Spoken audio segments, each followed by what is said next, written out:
Bonjour à tous. Voici une vidéo sur l'utilisation de Hudl Technique qui vous permet de filmer une action, puis de la décomposer, d'ajouter des flèches ou des angles afin de donner des corrections à l'élève. Il vous suffit de la télécharger gratuitement sur l'Apple Store ou Play Store. Une fois l'application téléchargée, ouvrez l'application. Pour filmer, il faut appuyer sur le bouton rouge Record qui se trouve à gauche de l'écran. À ce moment-là, vous pourrez filmer en direct l'élève en appuyant sur le bouton rouge d'enregistrement qui se situera à droite de l'écran. La vidéo s'enregistre automatiquement, vous pourrez la retrouver dans votre bibliothèque de vidéos. Comme nous avons déjà filmé nos élèves, les vidéos se trouvent dans la liste sur la page d'accueil ici présente. Une fois la vidéo choisie, plusieurs possibilités s'offrent à vous. Mais pour analyser le contenu, il faut cliquer sur Play. Pour ce faire, placez votre doigt en bas de l'écran. Pour faire avancer, déplacez votre doigt vers la droite. Et pour reculer, votre doigt vers la gauche. Vous pouvez ainsi arrêter l'image quand vous voulez. Choisissez le moment qui vous intéresse le plus.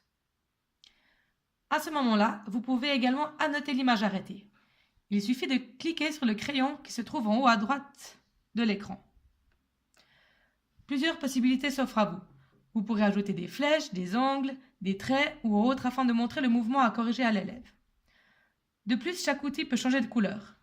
Par exemple, si nous nous attardons sur le travail des jambes, nous pouvons montrer à l'élève la position de ses jambes actuelles, qui n'est pas celle souhaitée.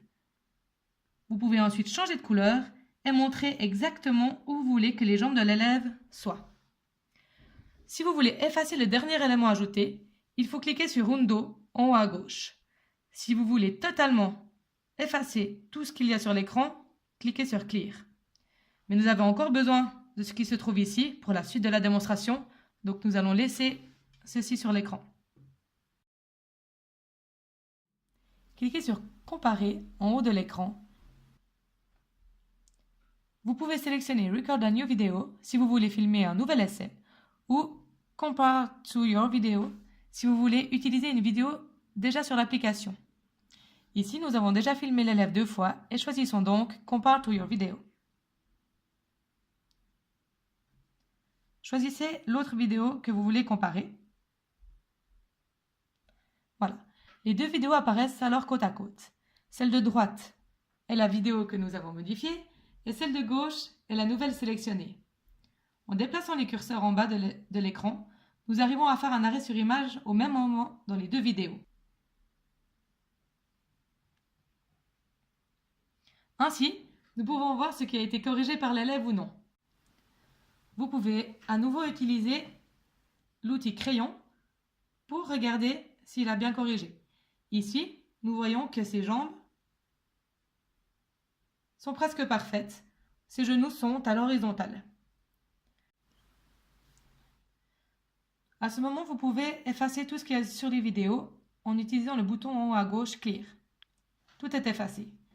Il y a également l'option de regarder les deux vidéos simultanément.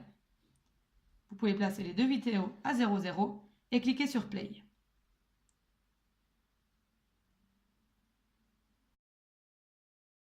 Sur l'autre en cliquant sur le carré superposé en haut à droite de l'écran.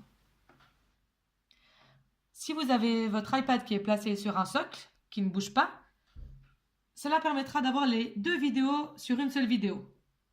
Ainsi, vous allez voir l'élève passer 2 fois et regarder vraiment les différences qu'il y a. Vous pouvez également faire un arrêt. Et là, on voit vraiment la différence entre le premier essai où les genoux étaient vers le bas et le deuxième essai où les genoux montent et sont justes. Cliquez sur les trois traits horizontaux en haut à droite, en dessus du crayon. 3 choix sont affichés. Prenez le trim imagé par un ciseau. Une barre jaune apparaît en haut de l'écran.